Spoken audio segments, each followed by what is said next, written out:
connection between Saskatchewan's Indigenous people and agriculture is as undeniable as it is important. And I think we've got some great success stories happening right here in our own backyard. And for one of those success stories, I want to bring in Chief Cadmus Delorme of the Cowessnes First Nation. Now, Chief Delorme, thanks so much for being here on Farm Show TV. And tell me a little bit about Cowessnes' involvement in agriculture and how that came to be. Well, thank you. Good afternoon. Cowessnes First Nation, since our agreement to treaty, we have been an agriculture forward band. We have 110,000 acres of land that we administer. Out of that, about half of it, if not more, is agriculture ready. It could be either grain or grazing. Over the last decades, our First Nation farmers, our members, phased out. And 3 years ago, 100% of our lands, minus a couple grazing acres, were farmed by non-Cowessnes people. We had a vision at that time to reintegrate agriculture back into grain into our strategic plan. This year, we farmed 1,600 acres, canola and barley. And I am excited to share that we have taken 80% of it to the Pioneer and 20% are binned. And with good weather, we had a first good year of grain farming.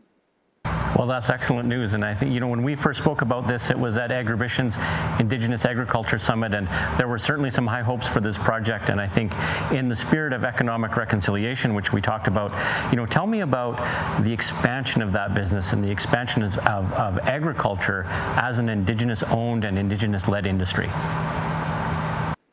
Agriculture, is not about race. It's just about, I love talking to farmers because they're agrologists, they're weather people, they're mechanics, and you got to be well-rounded and a lot of experience. But when it comes to land on First Nations, when you look at it from a business, I'm just going to identify some of the challenges. The Indian Act throws off the equity of the land. So trying to get loans, trying to use your land as equity is next to impossible.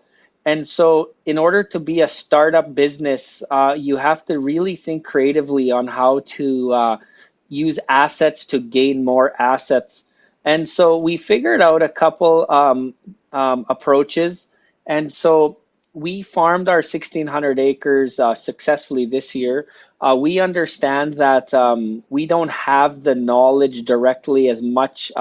So we posted for a farm manager and we hired a local from Grenfell, an agrologist. He came on and mentored four people from the reserve. One of them was very knowledgeable, so he didn't really mentor him. They just kind of reawoken a lot of these great ideas. And so it was a very successful, very quiet summer because we didn't know if it was going to succeed or not. And now we're excited for next year. We're trying to calm down, not going to go too big, but we already increased that number for next year. Well, I think that's the biggest thing about farming is you got to learn how to be excited about next year all the time. So obviously with the success that you've had this year, how is that reflected in the community at Cowessnes? Is the community behind it? Are they seeing the potential here? Success is everybody is behind success. It can be defined in many ways. When you come on Cowessnes, and if you haven't, please drive through if you're nearby, you're going to see how agriculture ready this First Nation is. And so looking at the land is one thing, but seeing your own person, your own member, your own family member sitting in a combine that we own, and that grain is going to be a business that Cowessnes owns and the shareholders are First Nations, it's going to increase. We posted our story 2 weeks ago, and we got nothing but positive and keep up the good work. So the community is on board. But talking economics is sometimes writing with your wrong hand. It takes a little bit of practice to get better at it. We've been so in the history fighting for our rights, which we continue. Reconciliation is helping, getting more advocates with us.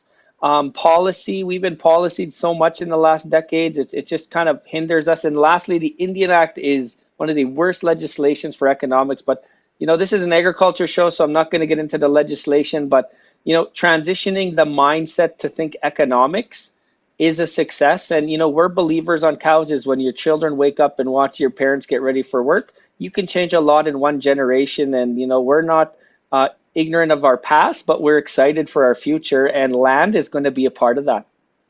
Well, I think any success story around arable acres in terms of agriculture community as a whole in Saskatchewan is a good story. Now, you mentioned that you've got considerably more acreage that is agriculture ready, and that could include grazing. So are there any immediate plans for expanding into livestock?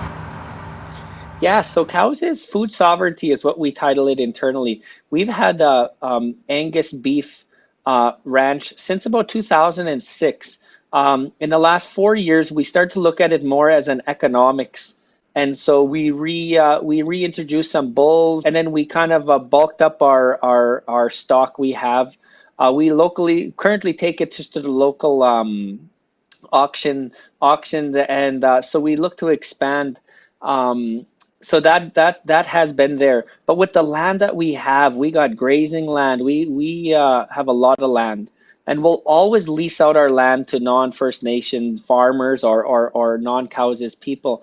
But now that we introduced ourselves to grain farming, we could choose the land we want to farm and lease out the rest. It'll create jobs, it'll create assets, and it'll ultimately make Cowessnes, our goal is to be the most successful First Nation owned farming company in Canada, and we just want to play our role in this great province. Well, I would say that you're off to a great start, and we're looking forward to seeing where it goes from here and continue to get excited about next year. I think that's a big part, as we say, of farming. So great luck, Chief, and thanks for joining us today. Thank you.